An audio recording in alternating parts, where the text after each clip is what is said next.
Hi everyone! Good evening! I'm back! This is Sambrusas and welcome back to my YouTube channel. Oh my gosh! This is it guys, pag-uusapan natin ngayon, performance ni Atisa. Kumabog nga ba? Yan ang tatalakayin natin ngayon. But before anything else, hello Philippines! Mabuhay! So ayan nga, katatapos lang natin manood ng Miss Cosmo Preliminary Competition. And thanks God! Dahil ang ating pambato na si Atisa Manalo ay talaga namang kumabog ng bonggang-bongga. Diyos ko! Kinakabahan ako sa kanya. Bukas na ako magbibigay ng reaction dahil, alam niyo yon, pag-aaralan ko muna tong pageant na to. Pero pag-usapan muna natin yung performance na naganap kay Atisa Manalo kasi hindi nga ako makaget over dahil sa sobrang na-excite ako. Syempre, machika ko sa inyo kung ano nga ba ang reaction ko about Atisa Manalo Panalo. So, yon. So, yung reaction ko, bukas ko na ilalabas kasi nawindang talaga ako ng bongga-bongga kay Atisa. Sobrang unstoppable ang Atisa Manalo sa performance na pinakita niya dito sa Miss Cosmo. Grabe ha, in fairness. So kung pag-uusapan natin yung eksena niya, sobrang kitang-kita mo naman na kinakabahan tayong lahat dahil kita mo talaga sa kanya yung merong hindi komportable do sa paa niya. Ramdam natin yon. Pero kung pag-uusapan naman natin yung paglabas niya sa eksena niya dito sa evening gown pa lang, grabe, naloka ako. So, yon, talagang, Diyos ko, doon kinabahan ako kasi baka madulas, baka hindi niya mailakad ng bongga, pero in fairness, na-perform niya talaga ng bonggang-bongga. Siya yung masasabi ko na grabe ang Atisa Manalo ha, ang todo niya talaga dito. So, yon, so, nakita naman natin na sobrang na-perform niya ng maigi mula simula hanggang sa palabas, di ba? So, una, yung gown niya, so grabe ha, ang lakas maka-Oksana ang eksena ni Atisa Manalo. So, yun yung pineg niya dito si Oksana dahil ang feeling ko, gusto niya maiba naman ang kanyang galawan dito sa Miss Cosmo. So, kung ikukumpara mo yung gown niya noong preliminary competition ng Miss Universe Philippines, ayun, bongga yun eh. So, ganun yung mga idea ko na parang sabi ko na kayang gown ang gagawin sa kanya. Pero, etong preliminary gown niya dito sa Miss Cosmo, in fairness, iba ang atake niya dito. It's about Oksana Miss Universe 2002. Yon, ganun yung drama niya. Pero syempre hindi white gown ang ginamit niya. Ang ginamit niya ay light blue na merong pag-gold dito sa itaas. So, very Miss Cosmo ang datingan. So, yon. So, in fairness, appreciate ko yung kanyang eksena. So, floating yung gown and then yung naglalakad siya, yung paglabas niya, grabe ang eksena ng lola mo. And then, pagdating naman niya doon sa center, nakita natin, nagbigay siya ng magandang shot pero hindi na niya masyado in-emote. Siguro dahil sa sakit ng paa niya. So, minamadali niya. Napansin niyo ang lalaki ng hakbang niya. Parang kulang na lang gusto niya nang matapos. Parang gusto niya lang dumaan. So, tama naman kasi kahit ako, yun lang yung sinasabi ko na wag ka nang umeksena ng todo-todo. Gusto ko yung parang dumaan ka lang, maglakad ka lang kasi syempre, isipin na lang natin yung sakit, di ba? Pero kung papanoorin mo yung eksena niya, wala kang makikita na kahit anong sakit sa mukha niya, di ba? She keeps smiling and then keep going, give the best show, ganon. So, natuwa ako kay Atisa Manalo doon sa evening gown. Pagdating naman sa swimsuit, oh my gosh, talagang naloka talaga ako. Dito talaga ibinigay na ni Atisa Manalo yung kanyang best shot talaga. So, sa kabila na may sakit yung paa niya ha, kita mo talaga yung catwalk niya, ang winner, ang ganda ng mga hakbang.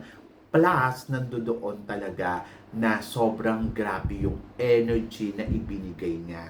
Sobrang panalo. Ang perfect nung datingan. Plus, nandoon siya sa may center.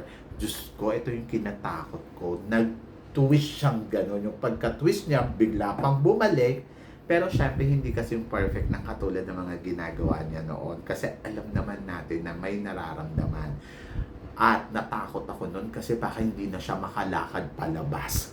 So, sa totoo lang. Pero, estimado niya ang lahat. Handle naman niya. So, pagka-twist niyang ganon, bigla niyang tinapak na ganon, at saka siya naglakad ng bonggang-bongga. So, sabi ko, ay winner. So, yon. So, winner ang performance na ipinakita ni Atisa Manalo. And then, talagang natuwa talaga ako doon. So, hindi man niya perfect yung pagkaikot niyang ganon at pagkabalik niya ng ganon yung signature turn niya. So, hindi man niya na perfect, pero nakita naman natin na talagang tinry niya yung best niya. And then, pag-apak niyang ganon sa may nakita natin, nakaangat yung paa niya kasi hindi niya talaga masyado nilalapat kasi masakit talaga yun. Pero kung wala siyang sakit doon, sabi ko sa iyo, magbibigay pa yan ng bonggang-bonggang performance.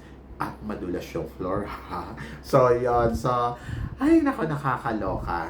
I think she's the best about dito at nagawa niya yung kanyang talagang performance na inaasahan naman natin na ibibigay niya.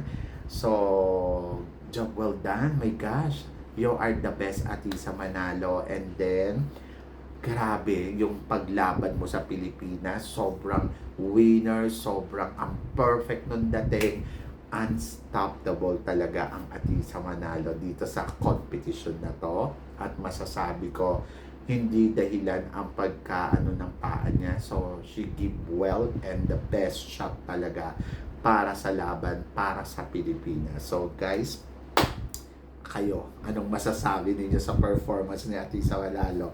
Natuwa din ba kayo ng bonggang-bongga? So, please comment below mo yan para at least malaman ko naman kung ano naman ang chika mo. So, yun guys. So, sana lahat kayo ay nakontento, natuwa sa ipinakita ni Atisa Manalo dito sa laban niya sa Miss Cosmo. Siyempre, wala naman siguro tayong masasabi. Ang ganda ng styling, ang ganda ng eksena, ang ganda ng laro. Diba? Sa kabila na may nararamdaman si Atisa na halos hirap ng maglakad, pero yung worries natin napalitan ng happiness. At in fairness naman sa pambato natin, my God, job well done. You're amazing talaga, Atisa. You are the perfect candidate for this edition ng Miss Cosmo. No matter what happened, talaga ilalaban niya talaga ang Pilipinas, and that is a real queen. So, tingnan natin kung ano magiging eksena niya sa finals. At grabe, sobrang winner. Di ba? Diyos ko! Nawindang ako doon. Kinabahan ako doon sa pag-turn yung gano'n. Kasi akala ko maano siya doon. Yung parang bibigay yung paa niya. Pero, ayun, sa awa ng Diyos, na iraos naman natin ng bonggang-bongga yung performance niya. At sana tuloy-tuloy na yung paggaling ng paa niya para pagdating sa coronation night talagang todo na at wala na talagang problema, di ba? So, napansin ko lang medyo tumaba si Atisa. So, yun, naloka lang ako. Pero, winner. Winner yung performance, winner yung pinakita nyo complain. Diyos ko, magko-complain pa ba tayo sa kanya? Dapat nga pasalamatan lang natin siya at purihin lang ng bonggang-bongga kasi, ayun nga, job well done, di ba? Philippines with dito, di ba? So, yan. And then, ayun nga guys. So, comment nyo lang kung ano ang reaction nyo dyan. Bukas na ako magbibigay ng reaction. Na-excite lang talaga ako dito sa Atisa Manalo na performance. And, ayun ang komento ko. So, bukas abangan ninyo yung reaction ko. Sino nga ba ang malakas? Sino nga ba ang magaling? At sino nga ba yung kapugera? So, yan! And then, of course, so, congratulations sa atin lahat kasi may laban ng Philippines para sa corona ng Miss Cosmo. So, yun guys. Syempre, maraming salamat sa inyo lahat sa suporta na binibigay ninyo syempre dito sa channel ko. At sa mga hindi pa po nakaka-subscribe dyan, please don't forget to click like and subscribe my channel at i-click nyo na rin po ang notification bell para updated kayo syempre sa aking mga chika. Sabi ng ganon, keep smiling at laban lang. So guys, walang imposible sa itaas. Magtiwala lang tayo sa kanya. Kaya guys, hanggang dito na lang. Hanggang sa muli nating chikahan. See you tomorrow. Thank you guys.